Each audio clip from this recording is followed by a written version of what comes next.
आप सभी को तिलचोत व्रत की हार्दिक शुभकामनाएं। आज के इस वीडियो में आप सुनेंगे तिलचोत व्रत में सुनी जाने वाली चौथ माता और भगवान गणेश जी की कहानी।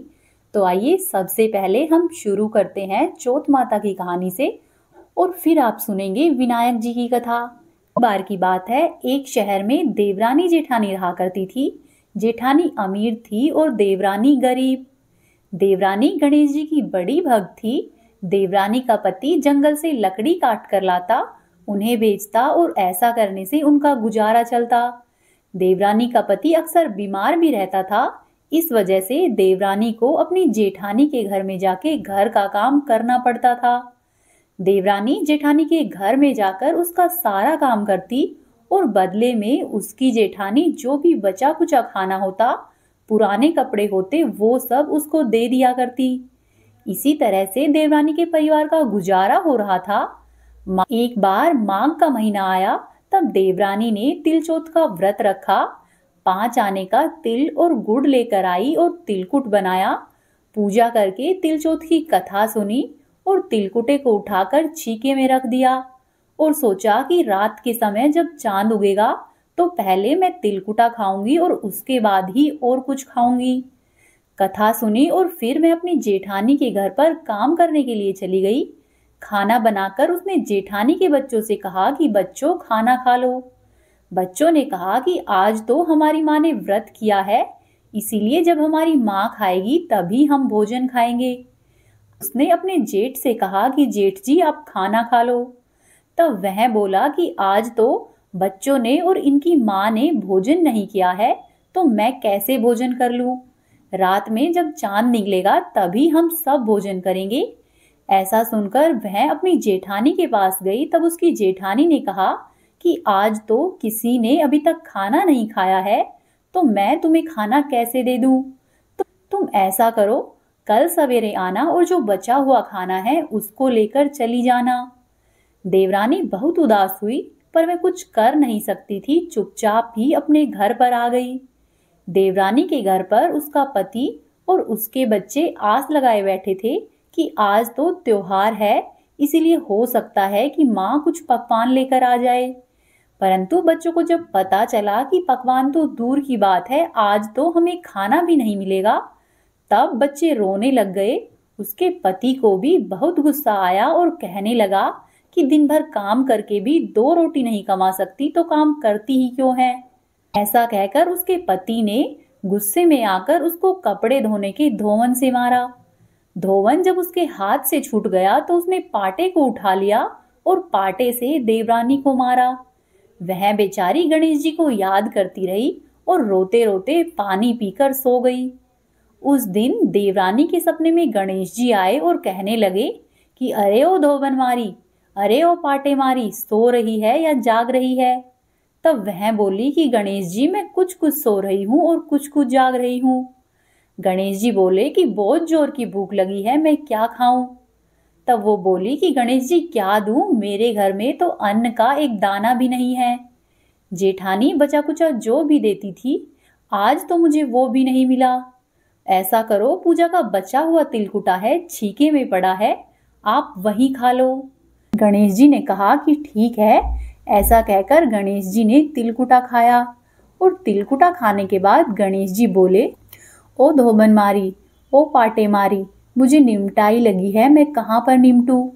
तब देवरानी बोली कि गणेश जी पूरा घर पड़ा है, जहाँ इच्छा हो वहीं निमट लो। फिर गणेश जी बच्चे की तरह बोले कि अब मैं कहाँ पर पहुंचूं? तब नींद में मग्न देवरानी को बहुत गुस्सा आया और बोली कि कब से तंग किए जा रहे हो, ऐसा करो मेरे सर पर पोंछ लो। और कहाँ पोंछोगे? गणेश जी बोले कि ठीक है। सुबह जब देवरानी उठी तो यह देखकर हैरान रह गई कि पूरे घर में हीरे मोती भरे हैं और पूरा ही घर जगमगा रहा है। सिर पर जहाँ विनायक जी पोंछनी करके गए थे, वहां पर हीरे के टीके व बिंदी जगमगा रहे थे। उस दिन देवरानी अपनी जेठानी के घर पर काम करने के लिए नहीं गई, क्योंकि वो तो अपने घर के हीरे मोती और जवाहरातों को समेट समेट कर रख रही थी।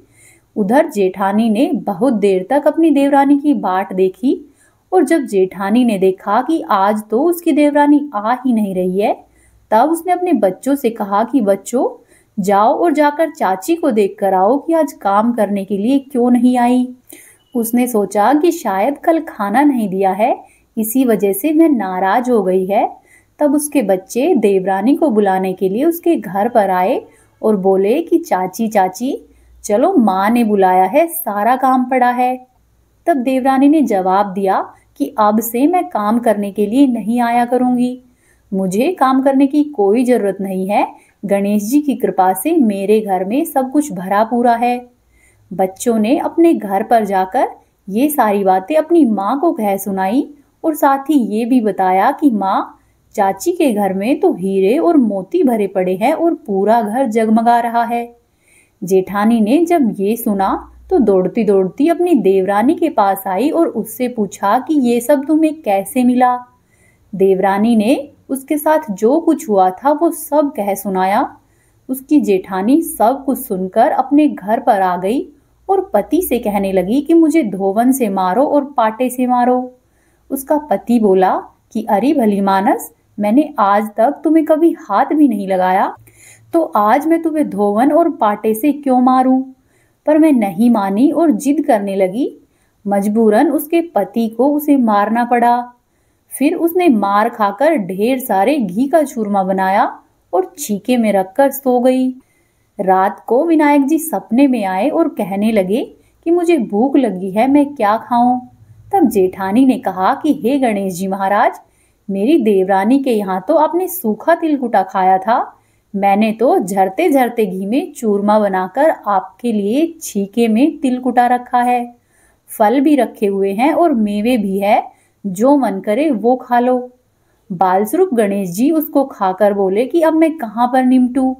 जेठानी बोली कि गणेश जी, मेरी देवरानी के घर में तो टूटी फूटी झोपड़ी थी, यहाँ पर तो कंचन के महल है, जहां मन करे वहीं निमट लो।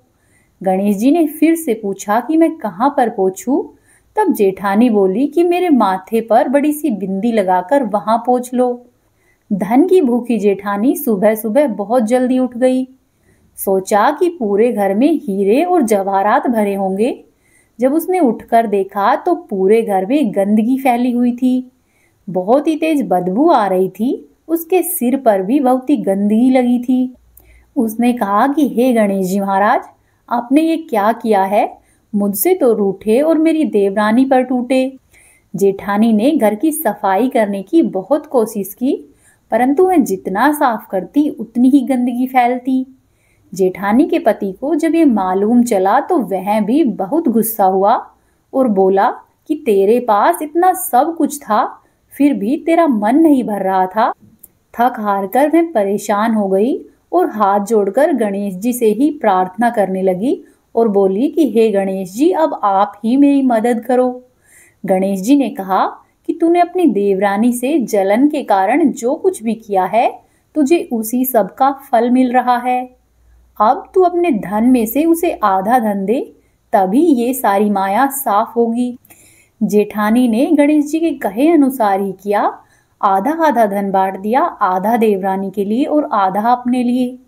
परंतु उसने मोहरों से भरी हुई एक हांडी चूल्हे के नीचे गाड़ दी। उसने सोचा कि किसी को भी पता नहीं चलेगा और उसने उस धन को नहीं बांटा। तब उसने कहा कि हे गणेश जी, अब तो अपना ये बिखराव समेट लो। तब गणेश जी बोले कि पहले तुमने चूल्हे के नीचे जो गाड़ी हुई मोहरों की हांडी है, उसको यहाँ ताक में रख और उसके 2 हिस्से कर, और यदि घर के अंदर सुई भी है तो उसके भी 2 हिस्से कर। इस प्रकार से भगवान गणेश जी ने बाल स्वरूप में आकर सुई जैसी छोटी से छोटी चीजों का भी बंटवारा करवाया और फिर अपनी माया समेटी।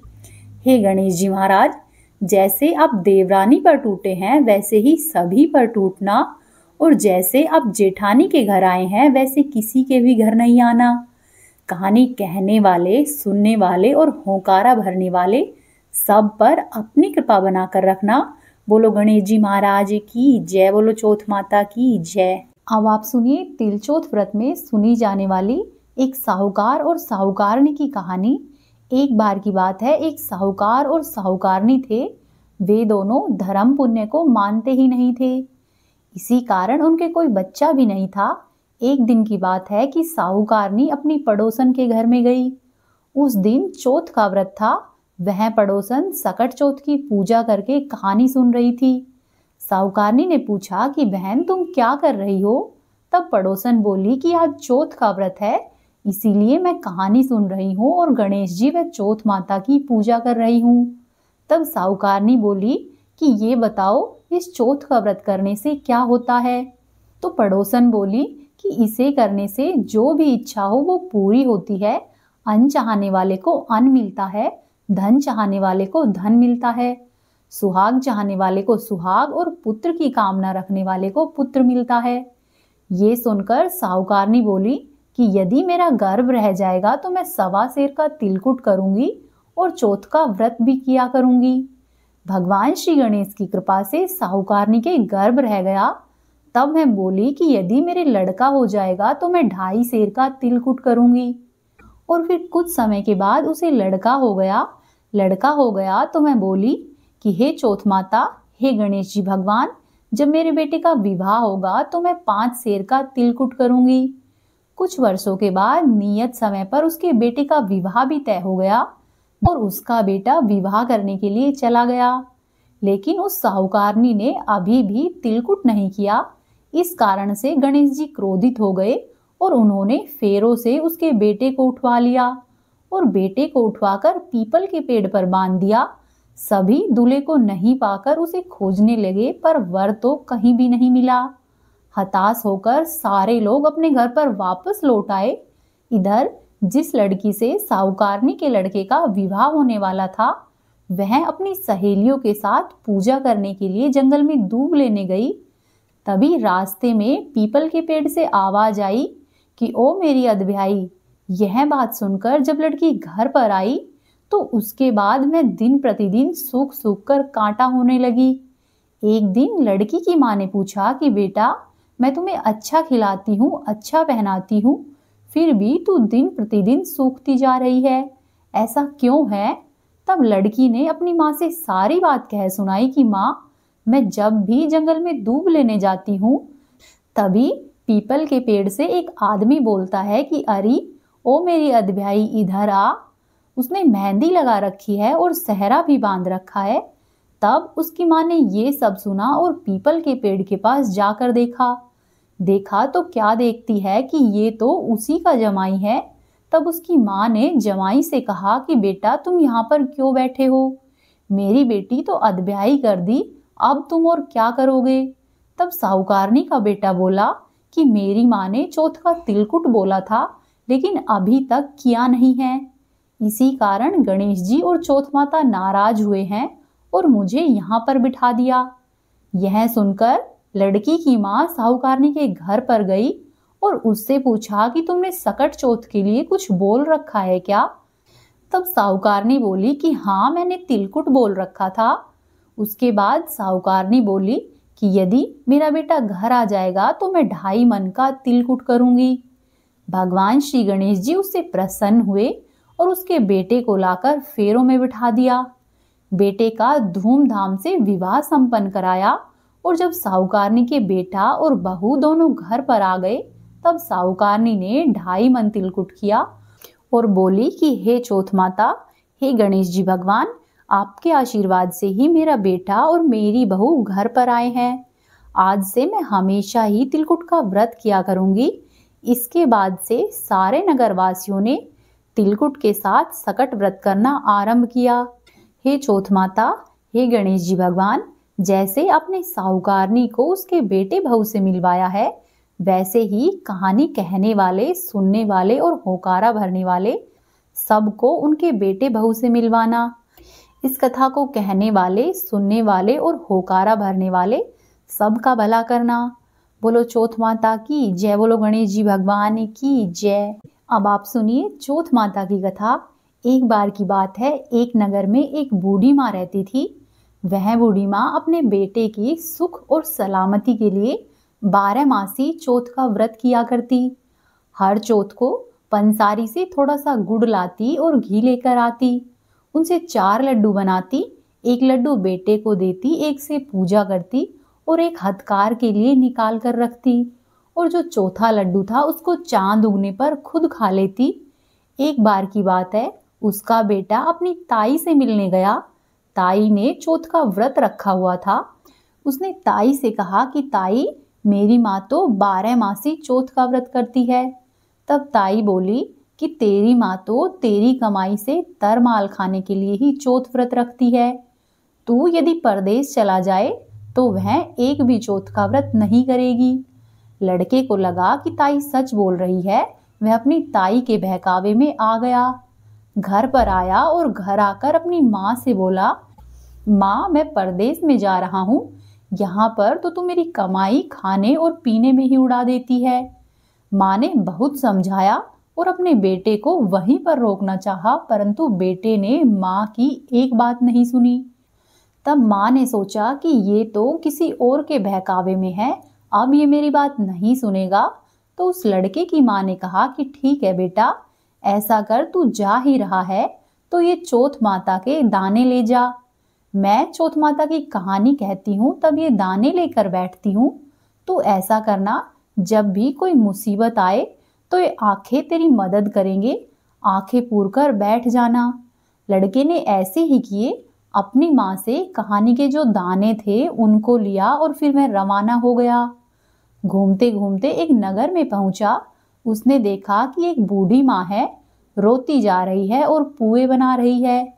उसने कारण पूछा तो बूढ़ी माँ ने कहा कि बेटा, इस नगर की पहाड़ी पर एक दैत्य रहता है। पहले वह नगर में आकर कई लोगों को खाने के लिए एक साथ मार दिया करता। अब राजा ने तय किया हुआ है कि हर घर से एक आदमी दैत्य के पास प्रतिदिन जाएगा।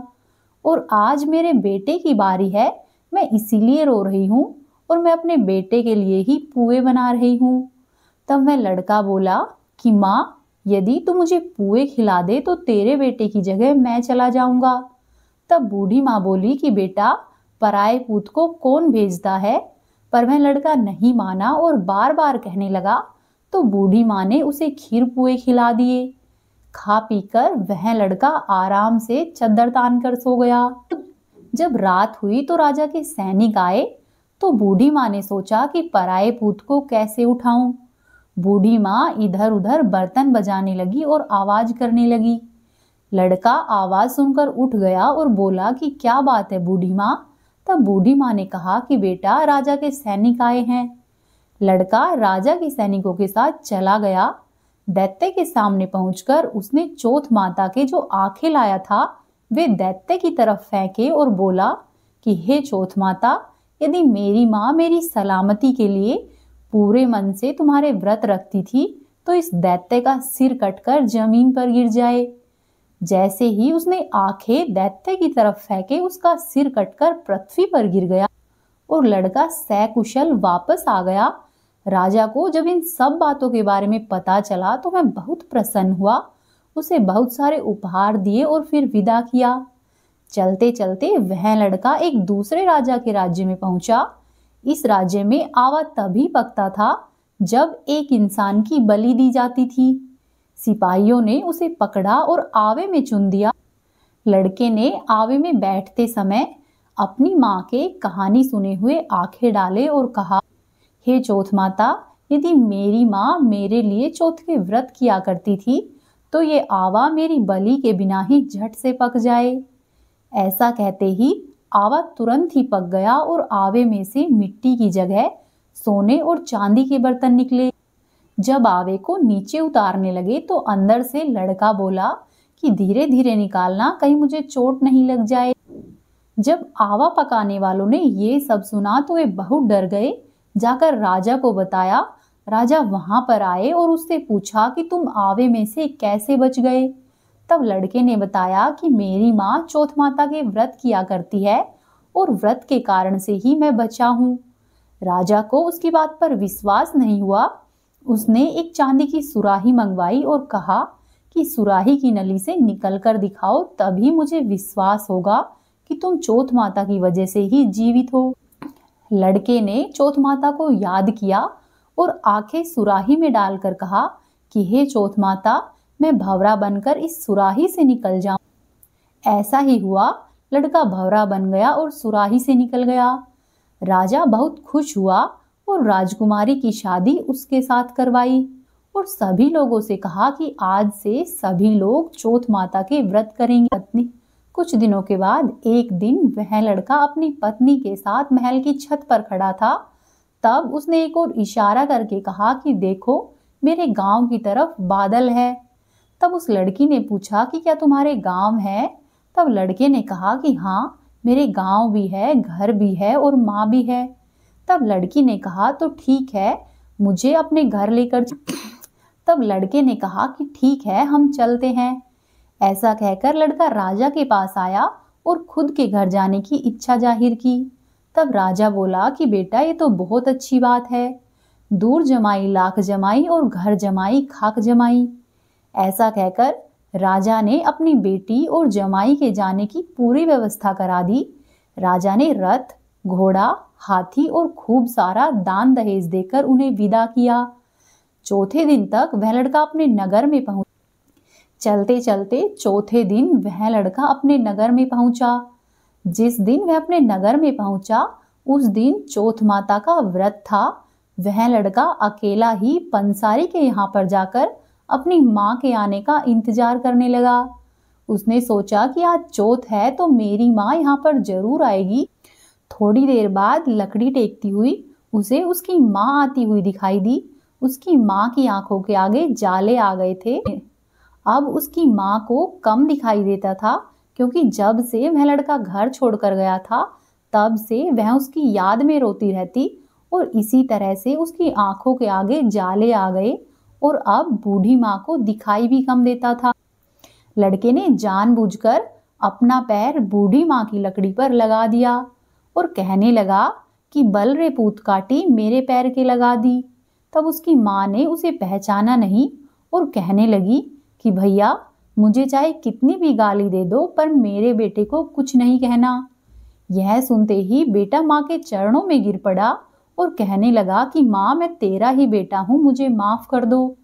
माँ ने उसे उसकी आवाज से पहचान लिया, क्योंकि दिखाई तो उसे कम ही देता था, और उसे अपने गले से लगा लिया। नगर के लोगों ने विश्वास नहीं किया कि ये बूढ़ी माँ का ही बेटा है। तब बूढ़ी माँ ने चौथ माता को याद करके कहा कि हे चौथ माता, यदि मैं अपने बेटे के लिए ही व्रत करती हूँ तो मेरे स्तन में दूध आ जाए और उसकी धार मेरे बेटे के मुंह पर गिरे। ऐसा ही हुआ। माँ के स्तन से दूध की धार बह निकली और बेटे के मुंह पर गिरने लगी। लोग चौथ माता की जय जयकार करने लगे और तब से उस नगर के भी सभी लोग चौथ माता का व्रत करने लगे। हे चौथ माता, जैसे आपने बूढ़ी माँ और उस बेटे की सहायता की है, वैसे ही सबकी कहना। कहानी को कहने वाले, सुनने वाले और होकारा भरने वाले सब पर अपनी कृपा बनाकर रखना। बोलो चौथ माता की जय, गणेश जी भगवान की जय।